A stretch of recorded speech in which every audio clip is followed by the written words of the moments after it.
Wis ana 5 dina iki Bahrun ora mulih. Dheweke manggon ana sawenehing makam keramat ing wewengkone Gunung Arjuna. Ing papan mau dheweke turu bebarengan karo para peziarah sing duweni nasib padha. Ing kono ana padusan umum dienggo adus lan sak panunggalane wis ora masalah. Ing sakupenge papan mau uga wis cumawis sak wernaning panganan kang buka 24 jam. Para peziarah kondo menyang juru kunci makam, padha kepingin golek wisik lan ngelakoni ritual tinamtu. Nanging kasunyatane para peziarah mau kalebu si Bahrun duwe tujuan kang padha, yaiku nyelametake awake saka para rentenir. Ana sing padha durung nyaur utang menyang tanggane lan duwe tunggakan cicilan sepeda motor sing nganti 5 wulan.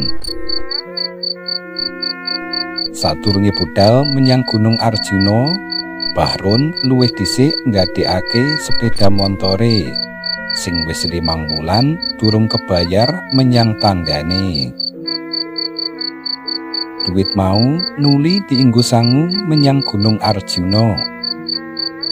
Nanging saksuwene nepi ana Gunung Arjuna sing wis kepitung 5 dina, dheweke durung oleh wisik babar pisan. Kamangka saksuwene 5 dina oleh mapan ana kono mau, duit sing dienggo sangu sansaya nipis. Bahrun nuli nglokro. Kanthi ati semplah, dheweke mutusake bali nyang omah. Sakdalan-dalan lakune nyaruk-nyaruk orang legewa marang peziarah sing isih padha tuguran ana kono. "Lho, Mas Bahrun kok empun kundur? Napa sampun pikantuk wisik?" ditakoni wanita setengah umur kang dadi kancane tuguran. Kegawa pikiran sing kuwur, Bahrun ora wangsulan. Seprapat jam oleh nasak-nasak dalan sak pecak nguduni papan rumpil dumadakan kepapak sak wenehing priya sak umur-umurane. "Lho, menapa saking puncake ngerdi Arjuna, Mas?" sapane pawongan mau ngendhekake lakune. "Napa nggih pados wisik?" Bahrun mung mantuk. "Napa pun angsal wisik kok kundur? Yen nitik pasuryan jenengan sing kucem, sajak-sajake kok dereng angsal wisik. Rak nggih ta, Mas?" Bahrun disane mung jegreg kaya tugu sinukarta. "Pun ngeten mawon, Mas. Menawi panjenengan kersa lan percados dhateng kula, monggo tumut kula. Kersane boten wangsul muspra." Ajenge balik teng panggenan sing badhe mbeta sial melih, Bahrun mandheg mangu. "Oh, boten. Panjenengan badhe kula ajak pados oyot mimang ten sak tengahe Wanagreng." Tanpa mikir dawa, sidane Bahrun manut. Peteke tinimbang mulih nglentung ora oleh gawe aluwung melu pawongan sing lagi ditepungi mau. Sawise blusukan ing tengah alas kang sansaya rungkut, pawongan kang ora gelem nandhakake jenenge mau nemokake apa sing digoleki, yaiku oyot mimang kang sumlempit ing sela-selaning gegrumbulan. "Oyot niki kula sukaaken ten jenengan. Kasiyate yen oyot niki sampeyan tangsulaken ten ugel-ugel sampeyan, sok sinten mawon boten badhe sumerep sampeyan. Mbok sampeyan ajenge blusukan ten griyane sinten mawon, boten badhe wonten sing ngunangi. Neng yen kalih keluarga sampeyan nggih mpun dienggi, mangke rados pundi yen bojo utawi anak sampeyan madosi sampeyan. Nah, sakniki sampeyan badhe kula bisiki jaba mantrane. Sampeyan eling-eling terus mpun ngantos kesupen nggih. Pawongan mau terus bisiki jaba mantrane nganti rambah kaping 3. Bahrun sing nampa wisik bisane mung mantuk-mantuk. Sakniki sampeyan mpun pikantuk jaba mantrane. Ning pomo dipomo jimat oyot mimang niku mpun kangge sembarangan nggih. Sakploke sampeyan gadah oyot mimang niku, urip sampeyan sak brayat badhe sekeca, badhe sempulur rejeki sampeyan. Pun sampeyan enggal wangsul mesakaken bayat kalih yoga sampeyan mpun ngajeng-ajeng. Sakploke ngangge jimat oyot mimang niku, tiyang sing nguber-ngubernagi utang boten saged manggihaken sampeyan. Ing saklebete panrawang kula sampun ngertos napa sing sampeyan kajengaken. Sakwise ngomong kaya mangkono, pawongan kasebut ilang musna diuntal keteling alas Gunung Arjuna. Bahrun wis ora mikir, genia wong sing mentas tetulung mau ujug-ujug ilang musna. Saktekane omah, bojone sing dikandhani pengalamane Bahrun ing tengah alas nganti oleh jimat oyot mimang mau nyicil seneng. Dina-dina sak banjure sakwise nduweni jimat oyot mimang mau, uripe malih dadi tumata. Dep kolektor sing bola-bali teka menyang omahe sak perlu nagih utang kanthi tembung-tembung pangancam wis ora tau ketok irunge. Nanging tumrap Bahrun durung lega yen durung mbuktekake dhewe keampuhane jimat pawewehe pawongan misterius mau. Bengine sakwise salat Isya, Bahrun nyoba mara menyang omahe Mat Soleh tanggane kang dadi sobat karipe. Tekan omahe Mat Soleh, dheweke njajal keampuhane jimat sing wis dipasang ing ugel-ugele. Bahrun jan weruh welo-welo yen Mat Soleh karo sisihane Martini sing lagi dinikahi 2 wulan kepungkur lan sing kaloka dadi gembange desa, lagi padha tengok-tengok ing lincak ngarep omah. Tekane Bahrun sing ketebang-ketebang mlebu menyang pekarangane omahe babar pisan ora disapa. Bahrun kang saikine ngadeg ngajejer ana ngarepe kancane karo celuk-celuk jenenge bola bali babar pisan ora direwes. Weruh kang kaya mangkono Bahrun mbungahi.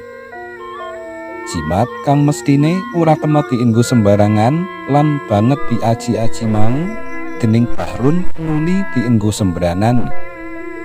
Martini sisihane kancane kang bengi iku adus kanthi gampang dileboni jedinge.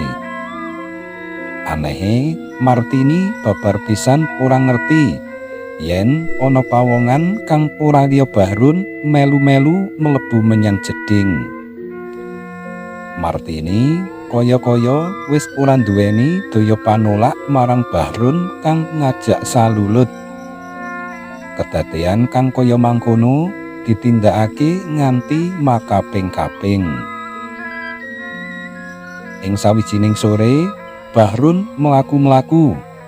Ora lali jimate digubetake ana ugel-ugele. Ing tengah dalan dheweke kepethuk kenya Sulistya. Melaku ketebang-ketebang mbuh saka ngendi. Kenya kang istilahe saiki semluhe mau nuli ditutake nganti mlebu menyang omahe. Pranyata kenya mau putrane Kyai Sobari kang diajeni banget ing kutha iku. Kenya putrane Kyai Sobari kang mlebu menyang kamare ditutake dening Bahrun tanpa ana sing ngonangi babar pisan. Semono uga Mafiroh putrane Kyai Sobari mau. Oleh ndedep ing kamare Mafiroh udakara nganti jam 11 bengi. Semono uga Mafiroh kang arep diajak salulut mau anane mung pasrah. Kyai Sobari kang bengi iku lagi tugur ana musala daleme kaget bebarengan anane hawa panas makantar-kantar. Sanalika Kyai Sobari ngrapal aji-aji panolak panggawe ala kanthi maos ayat-ayat suci Al-Qur'an. Durung nganti 10 menit anggone ndheres Al-Qur'an, dumadaan saka jero kamare Mafiroh keprungu swara jemedur kaya suarane mercon. Kesusul swara panjerite Mafiroh lan pambengoke Bahrun meh bebarengan. Ing kono jimat oyot mimang kang nggubet ugel-ugele Bahrun kobong ngopong tangane Bahrun. Sakala Bahrun tiba gumebruk ana njubin kamare Mafiroh kanthi nglegena tanpa awer-awer. Sambat ngawara karo nyekeli tangane sing isih kumebul kobong. Semono uga si Mafiroh sing ora ngerti sebab musababe nganti wuda blejet terus jerit-jerit njaluk tulung karo srikutan nutupi anggane nganggo selimut. Ora adoh saka sakjabaning kamar, para santri kang mondhok ana omahe Kyai Sobari padha gemruduk mlebu kanthi mbobol kamare Mafiroh. Weruh apa kang dumadi ana kamare Mafiroh, sakala para santri nuli nglandang anggane Bahrun sing isih pringisan nekem ugel-ugel tangane. Ing sakjabaning kamar, Bahrun nuli dienggo pangewan-ewan. Tujune ketungka tekane Kyai Sobari sing nuli njrantau metu marani Bahrun sing dienggo bal-balan karo para santri. Wis, cukup. Aja diterusake anggone padha munasika.